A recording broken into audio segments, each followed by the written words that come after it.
Welcome to Real Chat with Kat, the podcast that's all about real conversations for real transformation. I'm your host, Kat Polsinelli, professional speaker, MC, and best-selling international author. Here, we tackle the tough stuff, the mud that we all have found ourselves in. We talk about the pivots, the challenges, and the victories that shape our lives and our businesses. From overcoming trauma and finding your voice to navigating life's unexpected twists, we get raw, honest, and open. You'll hear from inspiring guests who share their stories of resilience, healing, and growth. Whether it's breaking through emotional abuse, embracing self-worth, or thriving in entrepreneurship, you'll find connection, empowerment, and the tools to keep you moving forward. So grab your favorite drink, settle in, and get ready for stories that hit home and conversations that make a difference. Let's get real together. Hello, everyone, and thank you so much for joining me today on this episode of Real Chat with Kat. I am so excited to have you here with us today, and I have such an awesome guest. I am so excited. If you guys do not know, if you have not been following my stories, I have already been shouting out Annette anyway. So I am so excited to be able to finally get her on the podcast. We've been working on this for so long. So Annette, thank you so much for being a part of the podcast today. Oh, my pleasure, Kat. I'm super excited to be here. Yay! Oh my gosh, we're going to have so many things to talk about, and I'm really hoping I don't derail this conversation and go down a rabbit hole. So, Annette, do us a favor, tell everybody who you are and what it is that you do. Okay, so my name is Annette, and I create magic with words. I am a copywriter and content strategist for female business coaches, consultants, and design professionals. I tell their stories and highlight their superpowers so that they can attract and convert the clients that they love. So that's me in a nutshell. Woohoo!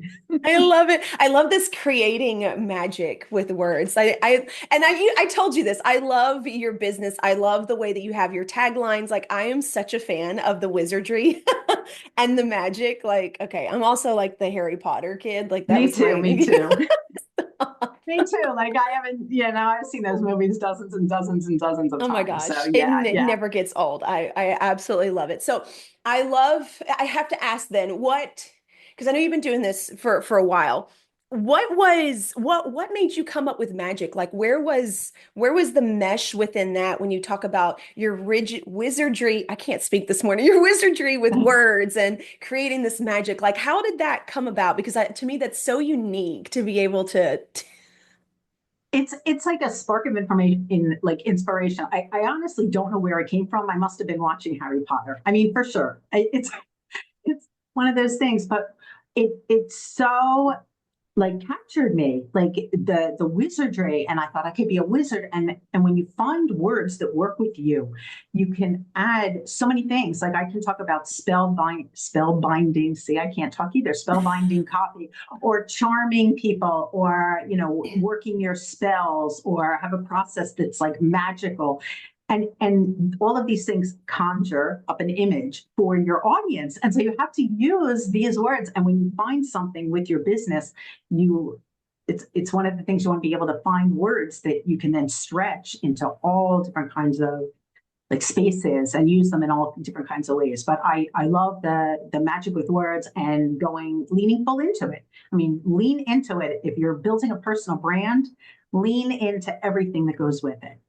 Yeah. And what's really interesting too is I have met several people who, have like this specific brand, and all the words that they use with it are so uniquely tied into it. And I think that's one of the reasons why I love the way that you speak to your content and the way that you share your stuff on LinkedIn and other things. Like it's such a story, but at the same time, there's so much that's like, if you're really paying attention, you really can be like, oh, she put that word in there. Oh, that one really works with that. Like I love it, right? Like I'm a huge fan of imagery and imagination. And so if I can read something and I feel like I can visualize it or it sparks something, right? I'm more apt to read it. And we've had this conversation. I'm not a Right. huge reader. I'm not going to read like your 10 pages on your on your blog. Nobody's going to Just read it. Nobody's going to that's read. very Nobody is true. going to read your 10 pages. I'm going to tell everybody that's listening, do not write those big paragraphs with lots and lots and lots of words. Nobody wants to read them. So make sure you break them up. Make sure you leave a lot of white space. Make sure you bold and highlight. But yeah, the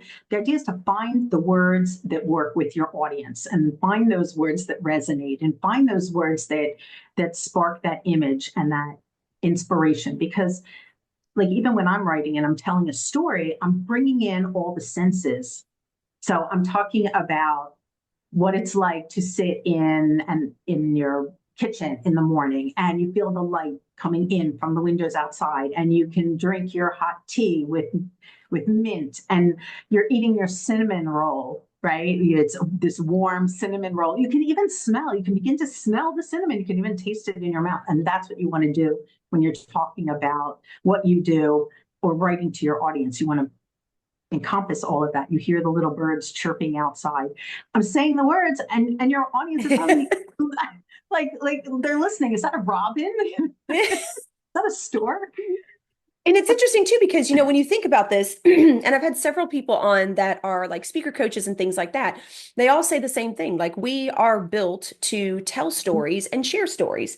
So Mhm. obviously, if we're built to tell and share those stories, we're also meant to intake those things that way as well. But you also said something else, which was make sure that your words resonate with your audience. Now, this is something Mhm. that I really want to kind of touch on for just a second, because there is a difference between using words that you like or Mhm. terminology within your industry versus using words that resonate with your audience. And I think that this is where a lot of people get mixed up, myself included. It's why I hired Annette instead of me doing it.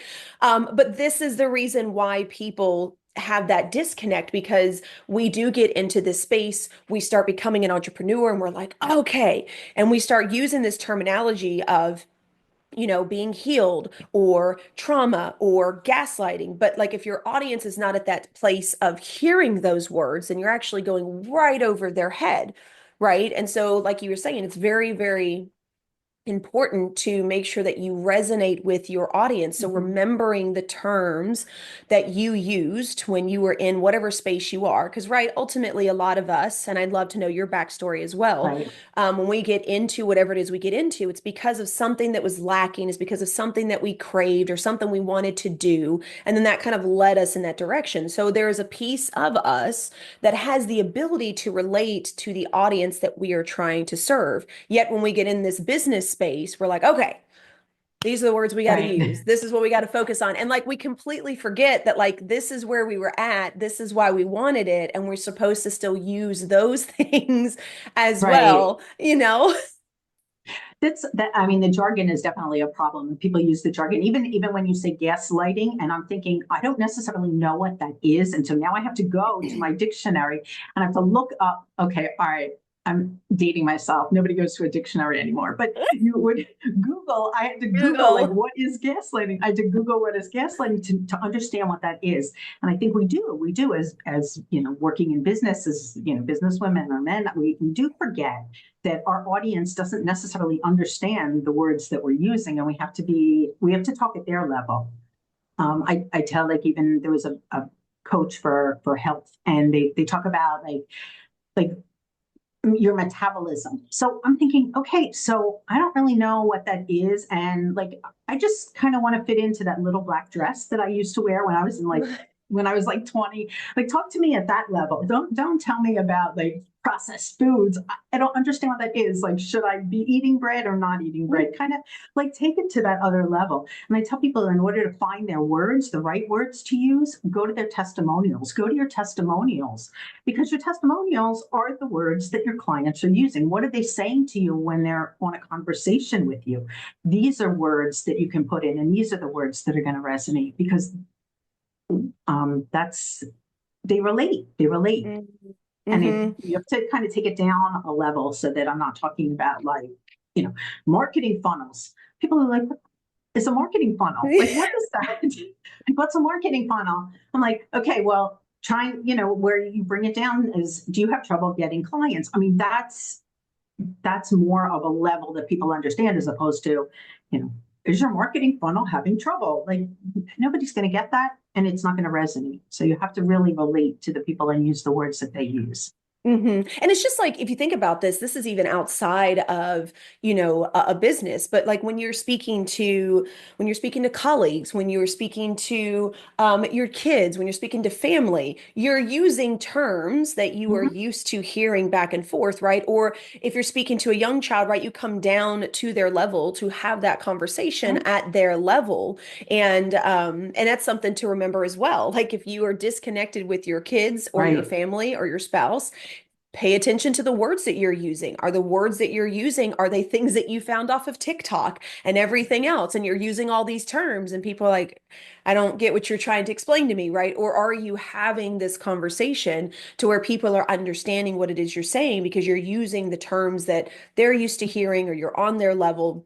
So it's really Mhm. interesting when I think about like the words to use and what resonates with people, it comes down to communication, like right at a very large Mhm. scale. That's what it is. It's communication. And that is something that we use every single day of our lives, regardless of what industry they're in. Whether you're an entrepreneur, you're working for a company, you still have to know how to have the conversations with your boss or your colleagues. Like you still have to be aware of that. And sometimes I think, especially with social media, right, we get caught up in whatever terms make sense on socials. And then we try to use that in everyday conversations. And then people get lost and we're like, I don't understand why you don't get me.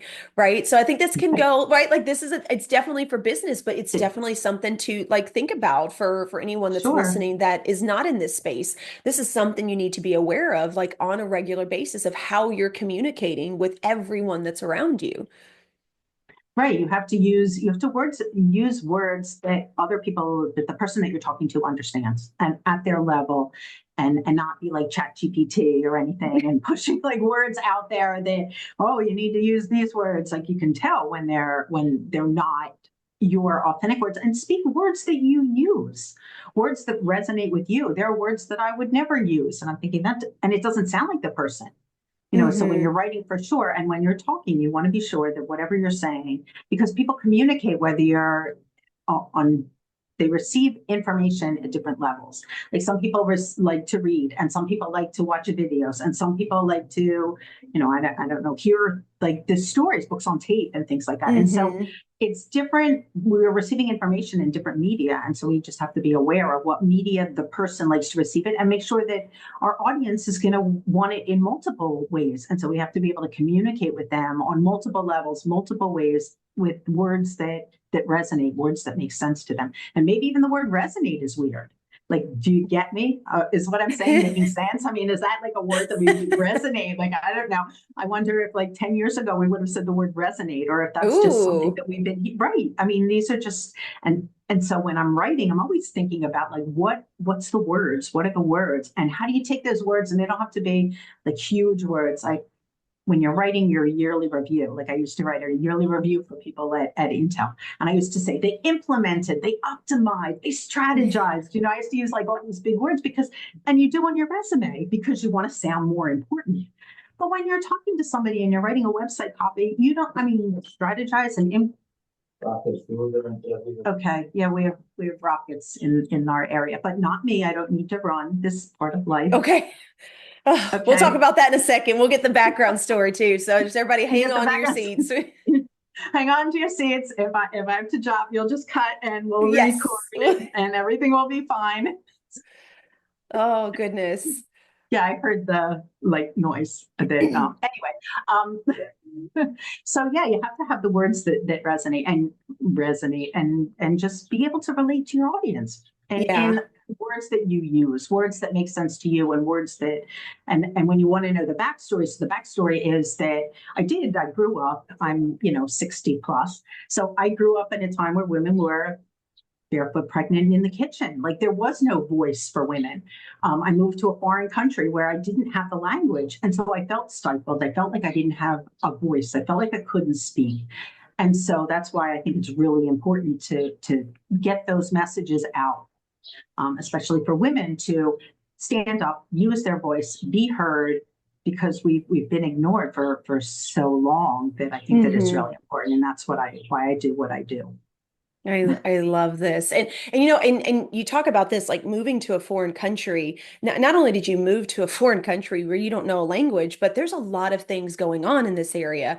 And you Hmm. know, our news media here doesn't necessarily talk about that stuff. You know, like we've talked about this before. My husband has a friend that's over here, has is over there, and I have learned so much from him of understanding the struggles that you all face, you know, even knowing that you went to that country and, you know, you weren't necessarily born and raised there, but you're still a part of what is going on. Like this is a very real thing. And so, not to totally shift the conversation, but just for the audience to understand as well, you know, that when you're having conversations with people, it's very important to pay attention to who they are and how they are communicating back because we do Hmm. have different cultures, we do have different backgrounds, we do have people from different countries. And, you know, depending on what is going on in their life may also affect how they are communicating with you. And so being aware of that is very, very important and understanding that versus well, you didn't say it this way, and this is how I kind of expected you to say it, right? We have to be able to Right. understand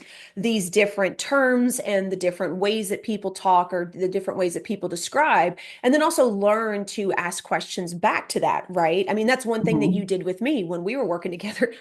Poor Annette. She was asking me questions constantly because I call myself, I tell anybody that I work with, I am a vomit of words, okay? When I when I get in the mode, when I am trying to brainstorm, for me, it doesn't work to write it down or just be like, this is what I'm thinking. Like, I have to literally walk you through my process. Okay. So, if anybody else is out there, you guys can laugh with me. But I am that person. My brain processes things. And so, I have to walk you kind of through the process to explain to you what I'm thinking, to explain to you what I'm trying to get to before poor Annette actually gets the actual story at the very end. I don't know how to jump from A to B. I have to go A1, A2, A3 all the But way most around. people need to do that. Most people need to do that. I can't even like so any everybody with your clients. I mean, you're here, you're at a starting point. Your client's at a starting point and they want to get to a finish line. And so you have to walk them through that process. You can't It's take very them from true. A to Z. You have to step along the way. You have to understand what they're thinking. You have to take them, from A to B, B to C, C to D, and on and on and on. So it's perfectly like to me, it made perfect sense. And you want to, I mean, because that's what I mean, I call it a brain dump. I tell my people they just brain dump, and then based on the Yes. brain dump, then you like pull out what makes sense and create order from the chaos, and that's fine. And to me, it makes sense to me to do it that way, and I can't think of any other way to do it. But that's the way that I communicate, and so I have to work with the way people communicate, and I want to work with people that communicate the way I communicate, even if they have different beliefs or feelings or thoughts or whatever. I mean, that's, when we talked about, not only working with the same person, like not everybody's going to be like me. Nobody's going to be like me. I'm one of a kind, right? You're one of a kind. We're all one of a kind. And so you want to work with people that are like you, but they also have differences and you have to respect them. I remember when I worked at Mm. Intel, we had training for like how to work with people from like Malaysia. Oh, And okay. Yeah. so we definitely, I mean, because people from the Far East have a different way of life and different beliefs and different thoughts. And so what things that I might do, like even when working on the computer and I'm looking at their screen, if I'm jumping between screen to screen, they don't necessarily like that. They want you to like orderly go through things because that's the way they think and that's the Mm. way they were brought up. So we had lots of trainings on how to work with people that were outside of your specific culture. And so yeah, you have to learn to deal with a lot of other people and respect them. I think is really important. Respect and understand where they're coming from. Yeah, yeah. And I love that you brought that up too, because, I got to thinking, I was like, oh my gosh, I think of how many people that I have spoke with or, have worked with in some capacity that's in a different country. And I think that's one of my favorite things is to be able to learn about their cultures and the things that they do. Hmm. I've got a VA that's from the Philippines and I absolutely adore Hmm. her. She's a hard worker, and every person I've ever worked with in the Philippines is a very hard worker, and they consider themselves more task oriented, right? So the more Hmm. that I can give her a task list that she can check the boxes, that makes her happy. And I'm like, okay, great. Let's make the Right. check boxes. And so like that's what we did when she was started on the podcast, which is wonderful. My husband, he's in IT, so they work with a lot of people from Hmm. India. They're very different Hmm. way that they process. And it's really interesting when my husband and I will talk after work and he's like, yeah, I was working with this one guy and he's from India. And so, they do it this way, this way, this way. And I'm like, really? Like to me, I think to me, that's the fascinating part. I think I love, because Yeah. like you said, that's what makes us different. That's what makes us unique. And I love the different cultures. But in the same time, it's also very, important to also be aware of that as well. And then you understand, like, hey, am I speaking to those people? Am I Hmm. speaking to these different cultures? And if so, how does that wording maybe need to shift to sound so that it resonates with them, right? So that they Right. understand it. Or is this the person and do I know how they're kind of speaking? And I love, like you said earlier, of making sure that you're pulling from testimonials and stuff like that. Hmm. And so if you don't have testimonials, you should like feedback people, feedback, right? We get feedback in our Right. relationships. We get feedback from our kids, a lot of unsolicited feedback. No, just kidding. We get feedback from our I get. family. We get Hmm. feedback everywhere all the time. And when you have those in-depth conversations where you realize that like there's that spark, there's that understanding, it's very important to be aware of that wording. What's really funny is, when you were talking about all of this, I was like, oh my gosh, back when Back when I worked in the when. medical field, back when I worked in the medical field, one of the things that I did was I dealt with a lot of people's finances. And Hmm. so the office that I worked at was a chiropractic office, and I would have to sit down and explain their treatment plans and so on and so forth and da da da da da. And in the beginning, I was very medically worded, right? Right. So I would explain the stuff, and then they would be like, I have no clue what you said. And so I had to learn every time that I would go into one of those sittings and have a conversation about finances and what we were going to do. I had to learn how to change those things. So I got really good at paying attention to the repeat questions that people asked.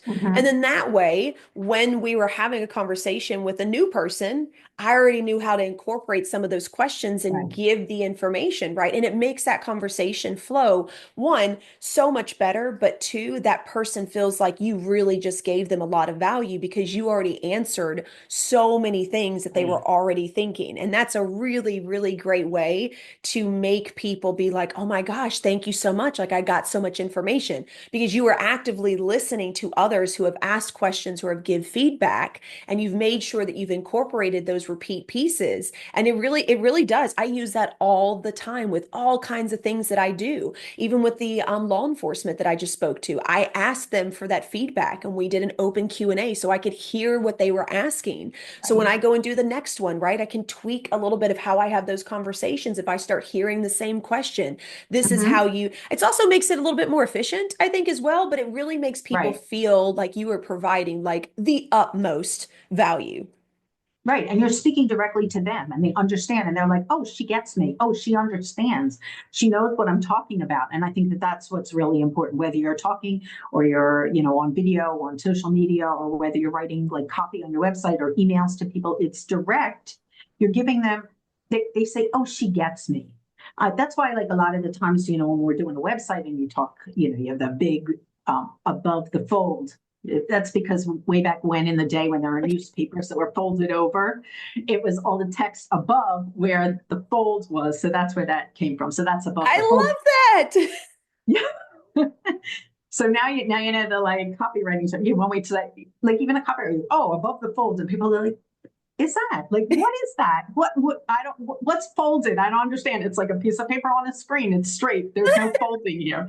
So you explain it to them and then they get it. And then down further, then you talk about the pain points, like so that the person reading it, they say, Oh yeah, this is my pain point, or that's my pain point. And if you have like four or five, and they said, "Oh, I might not have the first pain point, but I might have the second or the third pain point," and this person really understands me, and if they understand me, then let's see how they can help me solve my problem, because Mm, that's really what you're doing. So you're kind of like thinking about what their needs are, what how they say it, and the pain points are, or is your metabolism, yada. I have no idea. I wouldn't know if my metabolism was like high or low, or I wouldn't know, but like I definitely know that I can't fit into that little black dress, or I can't fit into my jeans and things like that. And so those are that communication. That's where you want to make sure that you are hitting the nail on the head, and connecting with your audience, regardless hmm of whether you're speaking on stage and or writing copy.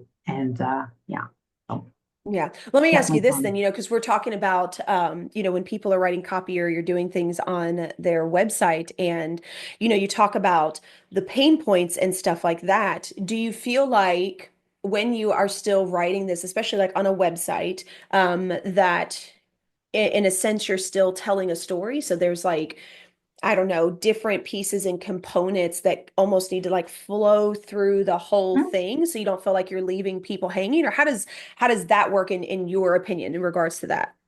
So you're talking about the before and the after, Mm, right? Like the before is the pain. We're all in pain before, right? Nobody wants to be in pain. I can't think of any. Maybe you have somebody in your audience that, and if you like pain, I respect you and you go for it. But I'm totally not into pain. So you're taking your audience from that pain point, that the position in pain, and then you're solving the problems, and that's the after. Like imagine what would happen if, and so you're painting them the picture of what it could be like after, and then showing them how you can help them with that transformation. yeah, And so I love you that. are telling a story. And even like as you look at your website, you're thinking about the pieces, like how does somebody go from the first page to the second page to the third page? Like how do they flow?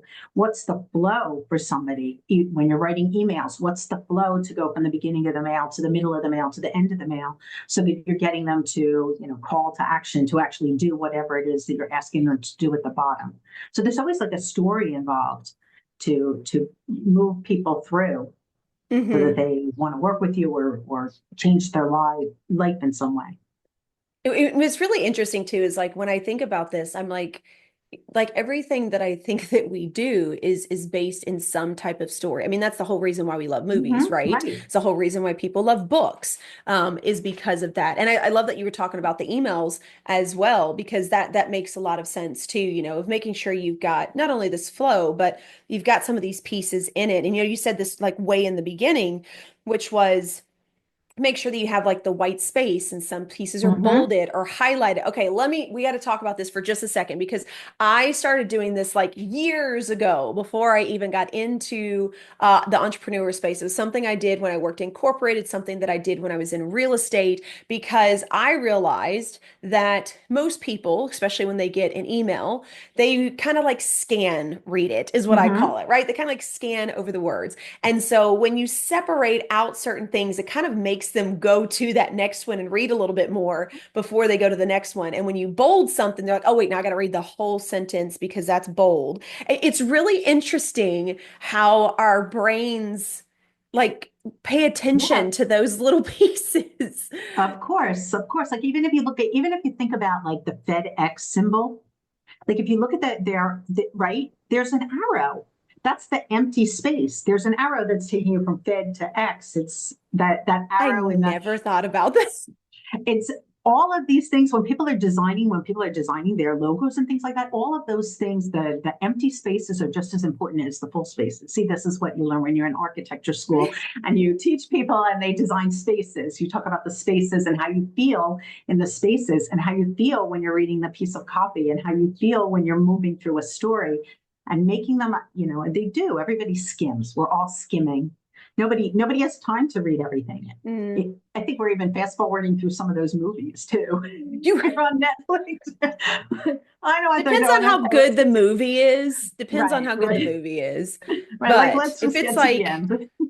I'm not really sure, but like I hate leaving Right. it hanging because I'm definitely that person. I'm like, but I kind of need to know how it ends, because otherwise I'm going to think about it for the next like 5 days. But no, that's really interesting. I didn't even think about that. When you think of logo designs and things like that, that space.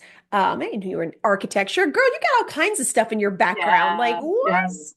That's why I do a lot of writing for architects and interior designers because I studied architecture and I have a degree in architecture. I know now the pieces all fall into place. Yeah, right. See, Like now we're I'm just telling you a story. Yeah.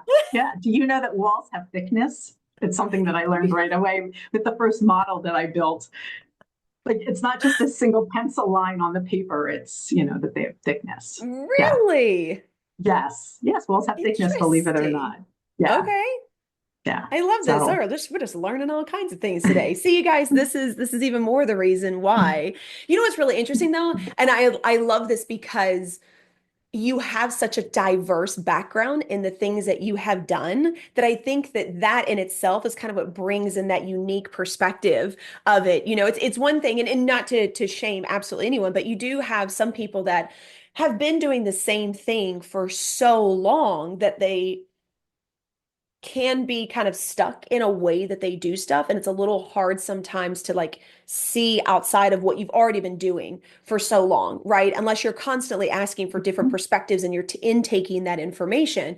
But when you have someone like you that has like this really rich, diverse background, mm, you get the ability to almost have a bird's eye view of seeing the way that people should write their content or the way the wording should be on their websites. And it's totally different from someone that went to school just to be able to do words and things like that, and now they've just been in this copywriting space. Again, I'm not faulting anyone that's been in this, because I've met some amazing copywriters that have been doing this for years, but it's just really cool because you have a different perspective to be able to right. come down and look into it from a completely different lens, because I guarantee you were taking the things that you learned at Intel and the things that you learned with these other Hmm. people, and you're like, okay, how do we incorporate this piece? And again, like you said earlier, right? That's what makes us unique. That's what makes every Right. single one of us an individual that's completely different. But I just think it's really cool to understand people's backgrounds and their perspectives and where their brains are kind of coming from, because you can see that when people are creating things. And now it makes a lot of sense as to why you can handle my overload.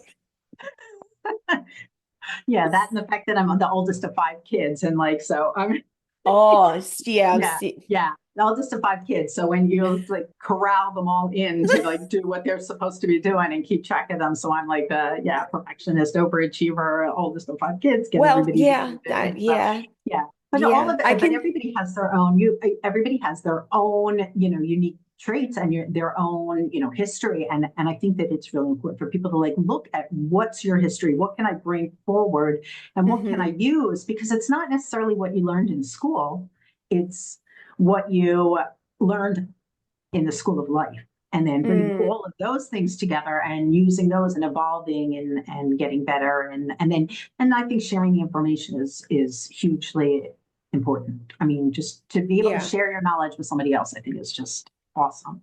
Oh, yeah, 100%. I totally agree with that. So I've got to ask then, for anybody out there that is um, in this space of just trying to figure out how to word things, how to figure it out, where to even start, or, have tried it on their own, like me. I went to ChatGPT and tried all that stuff for quite a while.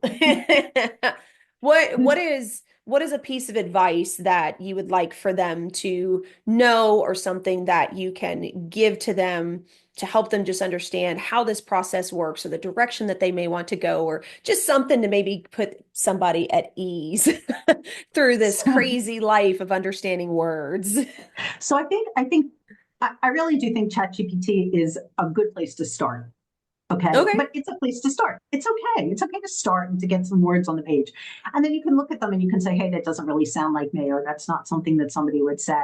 And you can get Hmm. other people to look at it and evaluate it, take the testimonials, take the feedback, listen to what people are saying. And then that's the best way to be able to put words on a page for you. Yeah. But I use ChatGPT. There's nothing wrong with using ChatGPT. I use it to complete sentences. I can't figure out the same word. I've used the word strategy 7 times. Could you please give me different words for That's, strategy? that's very true. That is It's very true. That's right, another piece of advice to give to people that you taught me that was extremely valuable is, when you are going through and using stuff, make sure you're not repeating the exact oh yeah, same word. Because I was like, I don't see it. And she was like, yeah, but you just used it here. Like, we've got to break it up. And I was like, oh. Well, that makes a lot of sense. So, heads up to anybody that didn't know this, like, don't overuse one word 50 right. times.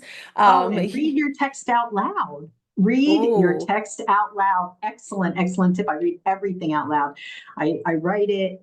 I read it. I put it aside. I come back the next day. I read it again, or the following day, or whatever. I read it again. Read it out loud, because then you're actually looking at the words and you're not like skimming past everything. I know you don't yes. like it. If you have Yes. lots of breaks and bolds and highlights and italics, then it's probably not so bad to read. But yeah, Yeah. definitely read it out loud. That's another great Yeah, tip. definitely read it out loud. And you know what? That's something that I do when I write my speeches. Mm-hmm. Which obviously you need to practice. It's the best way to practice it is by hearing yourself. But it's really interesting Mm-hmm. when you write something down, or if you people type. I actually like to physically write. There's something about writing that I really enjoy. Mm. But when you type things out or you write something down, it's really interesting how the narrative is slightly different in your head. But then when you go to read it out loud, which is when Mm-hmm. you're bringing in tonality and pauses and all these different things, you're like, oh, ew, ooh, wait, no, that doesn't work. No, no, no, Right. no. Scratch that out. No, let's try.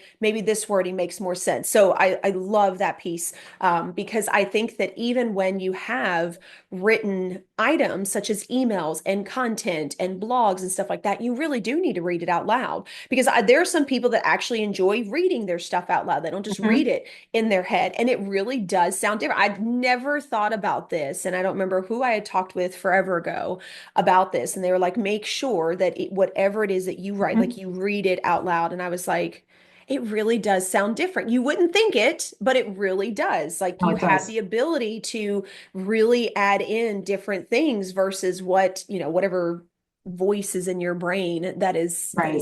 saying it back to you. Yeah, and you're not missing the words. You're not missing words here and there, and you're Oh, not that is having very double true. words and stuff like this. And then, and you don't say strategy 17 different times in a minute and a half, because then it definitely You sounds might. like You just ChatGPT.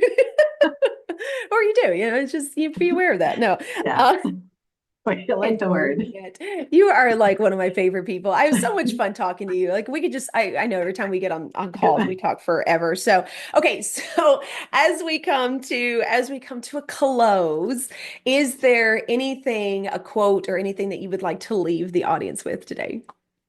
So my favorite quote is "Just do it." That's one. But I mean, just do it. I love it. You're all afraid of hitting that send button. We're all afraid of like, oh my gosh. Look, it's just an email. Very true. It's just a blog. It's just an email. I mean, your website definitely you want to think of a little bit more about, but don't overthink it. Don't overthink it. You can always change anything that's written in text. I mean, Hmm. do it way back when with whiteout on the typewriter, right? So that's one, and the other is done is better than perfect. Mm, Speaking as a perfectionist and stuff, I mean, you could rewrite stuff over and over and over and over, but it's better to have stuff done than to try to figure out, you know, try to get it perfect, find that perfect word. Use yeah. ChatGPT, they'll give you suggestions of words, and then you can pick the one you like the best. Yes, yes, and I am definitely a fan of this one, right? I'm a recovering perfectionist as well, Mm-hmm. and the oldest daughter. So yeah, I get this, and See, I, there I you think go. a lot of us, we get in this space of how can I make it better? How can I make it better? How can I make it better? But you're right, you get in kind of this spiral, and like you said, you Mhm. you will constantly find a reason to change it. So getting it done, getting it out there, and then like you were saying earlier, get that feedback. That's going to let Mhm. you know how you want to shift it, how you want to change it, or if it did spark with someone or if it did Right. inspire, right? And you're like, oh my gosh, I didn't think that was going to work. So I agree with you. Yeah, done is Yeah. definitely better than perfect. Well, Annette, I can't thank you enough for being a part of the podcast today. Well, Kat, thank Please you. Thank you for do. having You me. are so welcome. Please do us a favor. Tell everybody where they can find you, how they can connect with you.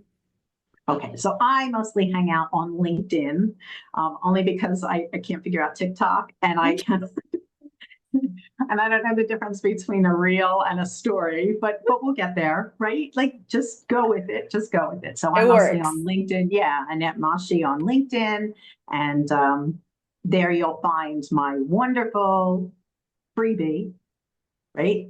3 steps to turn prospects into paying clients using email. Ooh. So I've got a download so that I can zap, and you can add to the show notes and all that other good stuff. But Yes. yes, so you can learn to write like a pro and attract clients that you love. Oh, I love it. Well, of course, we'll make sure we have all that information in the show notes. So it's super easy for you to find Annette and connect with her and use her services because she's phenomenal. So, Annette, thank you so much for being a part of the podcast today.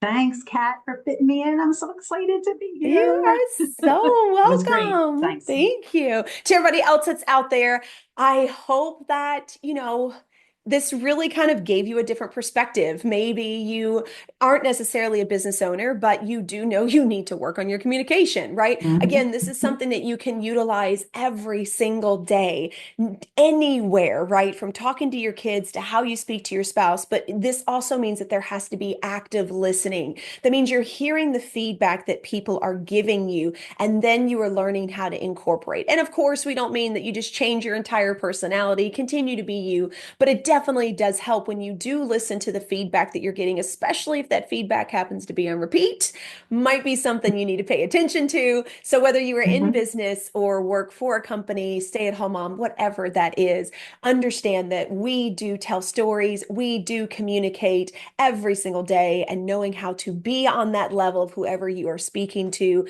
is going to get your message further than you ever thought it could. So until next time, please do one thing positive for someone each and every day and see the difference that it makes in your life. Catch you later.